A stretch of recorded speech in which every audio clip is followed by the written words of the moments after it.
Merci beaucoup. Un plaisir que de vous retrouver au Forum Changer d'air.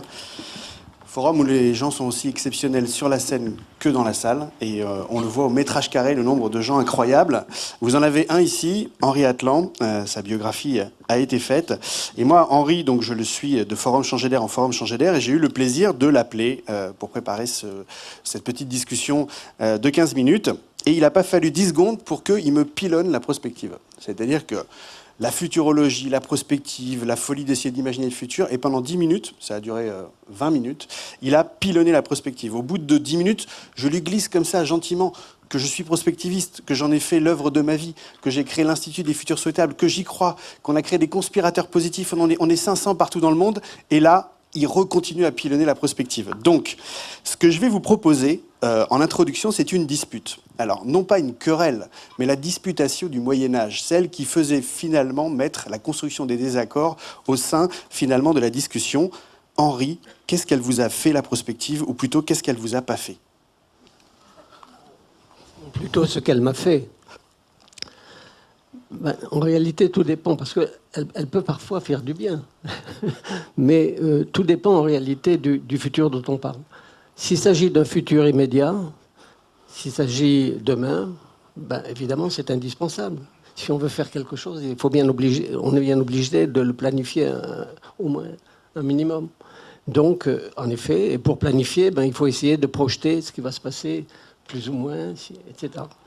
Par contre, la prospective qui consiste à faire des prédictions sur ce qui va se passer dans 50 ans ou dans 100 ans, sur quelles vont être les grandes découvertes scientifiques dans 100 ans, dans 50 ans, en croyant d'ailleurs, comme on le dit très souvent, que 50 ou 100 ans, c'est rien du tout, c'est déjà demain, ce qui est une profonde erreur, parce que dans l'histoire des innovations technologiques, ben, personne ne pouvait imaginer au début du XXe siècle comment nous vivons aujourd'hui. Il y a tout un tas de découvertes, de nouvelles techniques, etc., évidemment, dont vous parlez tous maintenant.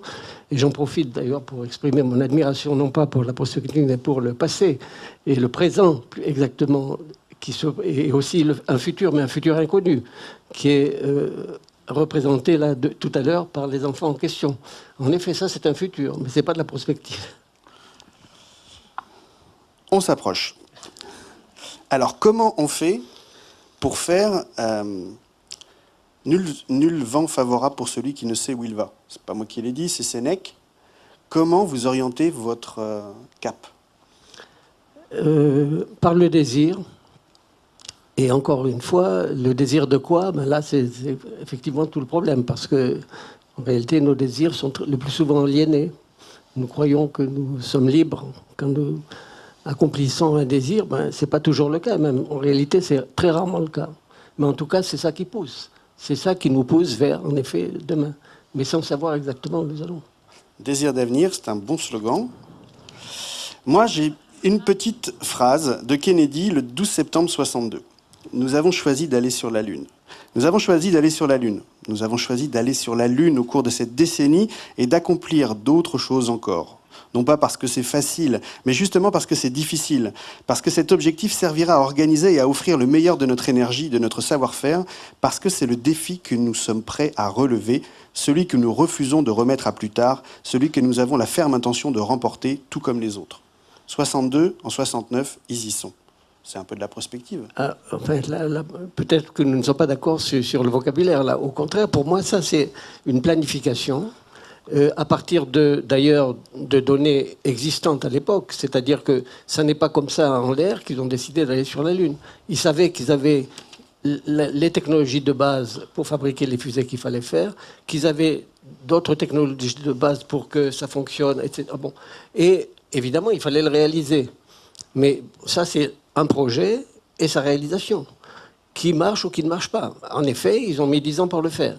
Je vous signale un autre projet par un autre président des États-Unis, qui était guérir le cancer en 10 ans. Ben, vous voyez où nous en sommes. Ben, allez-y, développez. Eh ben, c'était Nixon qui avait imaginé ça. Eh bien, vous voyez qu'aujourd'hui, il s'est passé au moins 40 ans et que le cancer, de la façon qu'il avait présenté, est loin d'être guéri. On guérit un certain nombre de cancers, mais pas comme il avait imaginé. Dans la discussion, vous avez fait une différence entre investissement versus découverte scientifique. Et je sens que l'investissement n'avait pas votre crédit, là où la découverte scientifique était plutôt ce que vous appeliez de vos voeux.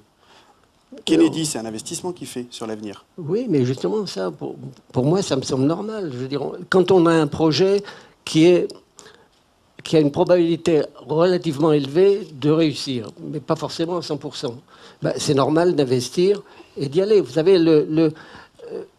les croyances jouent un rôle dans la recherche scientifique, contrairement à ce que certains croient. Justement, en réalité, quand on fait une hypothèse, ben, ça veut dire qu'on y croit. Mais on n'en est pas sûr, puisque c'est une hypothèse.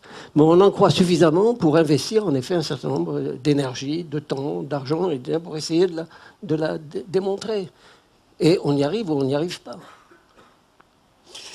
En effet, on s'est quand même mis d'accord sur quelque chose, que l'avenir ne se prévoit pas, mais bien qu'il se prépare. C'est même pas de nous deux, c'est de Maurice Blondel dans les années 50. Et pour moi, la prospective, tout comme l'histoire, c'est un peu le même métier, sauf qu'on ne regarde pas du même côté. L'historien, il vous raconte une histoire, mais il n'était pas aux côtés de Charlemagne, de Vasco de Gama ou de Magellan quand il en parle. Et le prospectiviste, il n'est pas en 2040 au moment où il vous en parle. Les deux sont des grands raconteurs d'histoire. Et les deux peuvent changer l'histoire avec des nouvelles variables. Et profondément, ce qu'ils font, c'est de parler du récit de maintenant. Et dans le récit, le grand récit qu'on est en train de construire ensemble, il y a un élément clé pour vous qui est en train de traumatiser tout ça, c'est la post-vérité. Vous regrettiez même le fait de ne pas avoir trouvé ce mot. Oui, en effet, parce que bon, il se trouve que sans avoir trouvé le mot, bon, ben, j'ai été quand même frappé et je dois dire assez traumatisé par la diffusion de ce phénomène, en effet, qu'on appelle maintenant post-vérité. En réalité, de quoi il s'agit ?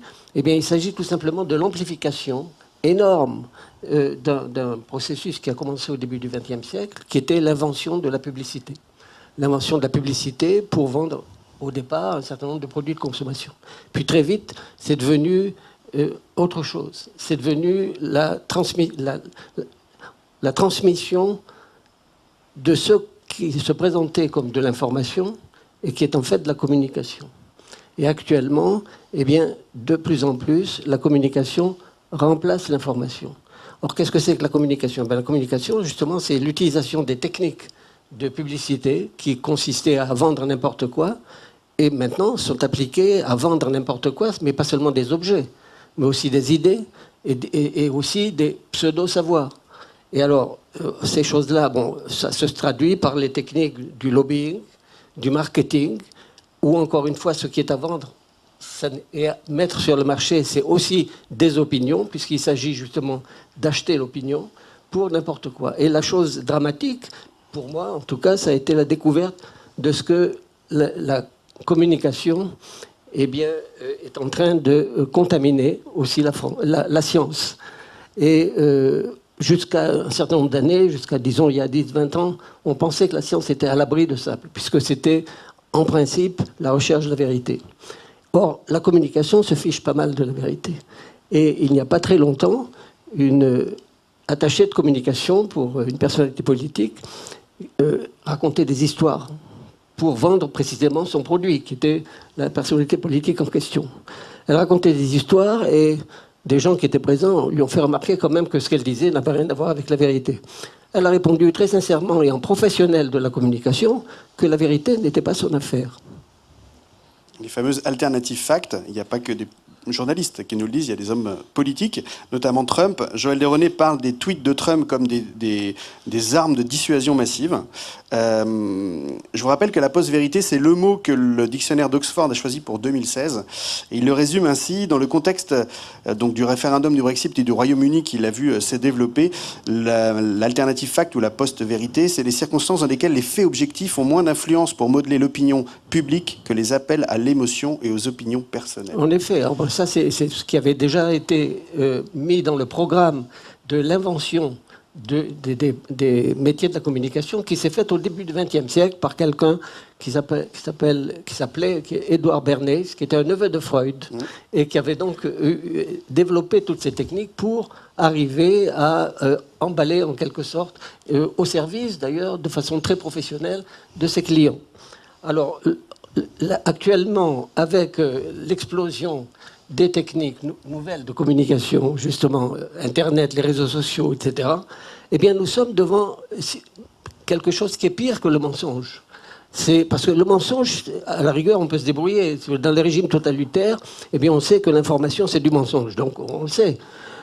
Actuellement, et dans les démocraties, donc, eh bien, on ne sait plus, parce que tout est mélangé. On est comme devant le paradoxe du menteur. Vous savez, quelqu'un qui vient, qui vous dit « je suis menteur ». Est-ce que vous devez le croire ou pas?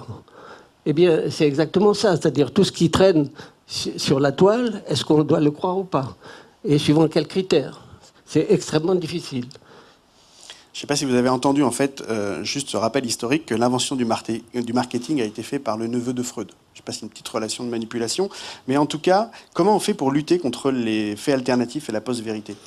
Alors, premièrement, ne pas croire que les faits alternatifs et la post-vérité sont le privilège, si j'ose dire, ou la spécialité d'un seul groupe ou d'un seul homme, en l'occurrence Trump ici, ou d'un seul parti, etc. C'est ça aussi le drame de ça, c'est que quand on dénonce les faits alternatifs, eh bien rien ne dit que la dénonciation n'est pas elle-même aussi une fausse vérité. Et bon, d'ailleurs, les experts ont inventé un terme pour décrire le phénomène. C'est ce qu'ils appellent le spin. C'est-à-dire on retourne la fausse vérité en une autre fausse vérité. Et en bon professionnel, ils s'appellent des spin doctors. Une solution qu'on pourrait peut-être faire à notre niveau, mais je pense que c'est plutôt du niveau de Facebook de faire des choses. D'ailleurs, ils se sont pris le problème à bras-le-corps, puisqu'ils sont en train de voir comment, de la même manière que sur Wikipédia, des fausses informations ou des informations suspectes pourraient être signalées à ceux qui les lisent. Donc déjà, c'est dans l'émission et dans le tuyau qui est en train de se passer des choses. Oui, et puis comment savoir qu'elles sont fausses? Aussi.